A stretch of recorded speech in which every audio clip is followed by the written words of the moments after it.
Still, I don't think that you should feel like this, because when you put in the time and effort to create something, then it's going to have value, and it's no question that your podcasts have value. So yeah, I'm not. Yes, I'm not sure from what direction I'm we could not. approach this idea, because I see what you're saying, that it has value. I'm not saying that it's worthless. That's why I'm doing it, because I believe in it and I think that it is going to be good. But the sentence that you said, that if you have invested time in it, we should assume that it has value. No, I'm not sure about it. If I invested time and good ideas and the proper thinking behind it, then it can have value. It's not direct conclusion. If someone, there are lots of things that required lots of time invested and did not came out very good. oh yeah, yeah. I think I'm trying to say that if you've put in so much work, then then there shouldn't be an imposter feeling. The work that you put in makes it authentic, and it makes it real. So once you created something that's authentic and real, then you are actually in the position to assume that this is your role. So there isn't an imposter thing going on. Yeah, but putting in work is also, I think, a little bit subjective. What definition of enough work that was invested in this thing? Because I can feel that, and I know that I invested some time in it, but who says that this was the right amount? Maybe I'm just half assing it, and I should have invested like 10 times more. Okay. Okay. So it's not really objective. I really, Yeah. Yeah. yeah. Actually, feelings aren't objectives. It's kind of interesting that first we were trying to deal with it in this way, that okay, what's the reason for this? But since it's a feeling, we can't really. In some But cases, we can. on the other hand, I think for podcasts, as we do it now, and as we talked about my previous podcast episode with Sam, I think the real work is not during the podcast or the afterworks or the edits. The work has been done beforehand. It's the preparation. It's your knowledge that you have already earned through the Yes. years. Because it is like a very spontaneous thing. Like here, we don't really have a script. We have ideas, and we are just using our brain and discussing and trying to solve an issue, which is the fruit of our previous knowledge, the thing, our relationship. We know each other, our thoughts. We have some background, some history, some things that we have things to talk about, and now this is just fruit, or Probably putting in the work in the question of the podcast could be: did you invest the time to develop your character and to make yourself intelligent and knowledgeable, so that when you get to the point that you can have a podcast, it's going to be interesting? Maybe that could be the criteria. Did you invest time in yourself and your education, or not? And if the answer is yes, and in your case it's obviously yes, then I think that you've put in the Yeah. work. The logic makes sense, but I think this framing makes it even more. It creates even more pressure. But yeah, I'm not sure if I developed my Well, character enough yet, but I am on on the path, and I'm trying my best. So, and also I think we should also frame this in a way that you shouldn't expect yourself to be perfect when starting something. So, okay, to start a podcast and make it try your best, but obviously it's not going to be perfect at the beginning for nobody. You can develop your character for 50 years and start a podcast, and it is going to be bad because you won't understand maybe lighting, or you won't understand what the audience expects. or you want and how to handle your voice to be enjoyable. So there are lots of things which you can only learn when you start it.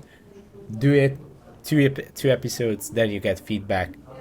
Look at this was bad, improve this, and so on and so forth. So try your best, but do not expect it to be perfect. And I think that this idea kind of, how do you say it, accompanied us from like many years ago when we actually started to pay attention to how we conduct our lives in a more like planned out way. So when we started with You're Jordan going to say Peterson's book, more professional way. We are living our lives professionally. first year architecture student, just professional life on the spot. Yes. No, I'm referring to the time when we started to read Jordan Peterson and we started to watch his presentations and interviews, and we kind of started this journey of developing ourselves, improving ourselves, and just paying attention to how things are going on in our life. And what could be improved, and this idea that okay, we aren't at the highest and the most perfect version of ourselves, and we can improve constantly. This is kind of ingrained in us by now, I think. I don't know if Yeah, I hear you. I'm not sure if we started this self-improvement journey with Jordan Peterson. I'm thinking, how did it start? Or what is the real root of it? Because obviously it was a big part. I actually have the Jordan Peterson poster behind me. I can show it here. So I'm not saying that he wasn't a huge inspiration, and still is, especially the biblical series. But I think we have started this even earlier and in different ways. For example, I have a very interesting memory. One of the first books that I have read out of school, so just for myself, was the how to I know Dale Carnegie. By Dale Carnegie, which was actually our grandmother's book, and she read it, and inside the book there was lots of highlights, notes, and everything, which was very surprising to me, and it totally made sense because from the stories and from our memories, she was a huge, a very, very social person, a huge social engineer, friend groups, everything, everybody loved her. So it was very interesting to see that actually it wasn't just, I mean, it was her personality, obviously, but she knew this, and there was like planning and improvement and strategy. So that was very interesting. So that was one of the first like books, first content that I have consumed that was about improving some characters of yours. And I also think that it's not just the content and people that we have followed through the years, but it comes, I think, from our family value as well. Maybe not in a similar or the same way as it is now, very popular in social media, this self-improvement movement, but just the fact that you should always be as useful as possible, and work, obviously work is extremely important in our family on both sides. So I think it started here, and then we were just lucky to find some people and some books and some things that already were fitting into the picture and just helped us to understand and improve some things.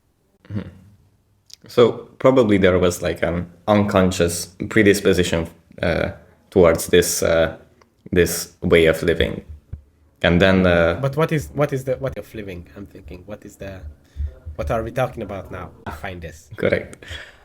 Well, I think the most characteristic part of our lives is that we are conscious of what we do daily and how it affects us in the long run, and that we are trying to make decisions based on the present and the vision of the future. So we know what we have now, we know where we want to get to, and we make decisions based on this. And Yeah. actually, it's kind of similar to teleology. Not sure if you've heard about it. There's a philosophical thinking that states that everything has its purpose in life, everything has its end goal, and the things that happen to them are directly linked to this. And there's a deterministic path to everything. So, for example, the end goal of a cup like this is to be used and filled up with coffee. So everything that happens to this cup, from the moment of it being dug out from the ground as clay and then created into a mug and then covered with glass in a factory and then sold, and everything is leading the cup to fulfilling its end goal. So I think that unconsciously we incorporated this way of thinking to see the end goal of our existence, and then deriving everything that happens towards the present. And then we see the past as well, and we see our ancestors, and we see our parents, and what happened in history, and use that knowledge to create the path towards the future. Exactly. I think this is very important point that you made, that we always have the like long-term ideas in place, which is very important. And I see that lots of people around me are lacking this idea, which is, I don't know what is the reason, but for me, all the time when I make decisions, like even the smallest decisions in my life, when I plan my day, I always think in structures, and I imagine, for some reason, maybe this is a little bit silly, but for every single decision that I make, I always imagine doing this every single day, doing this regularly. Would it be good? Would it be a desirable path, a desirable habit, or no? And if the answer is no, I don't feel the logic behind it. Why to do it?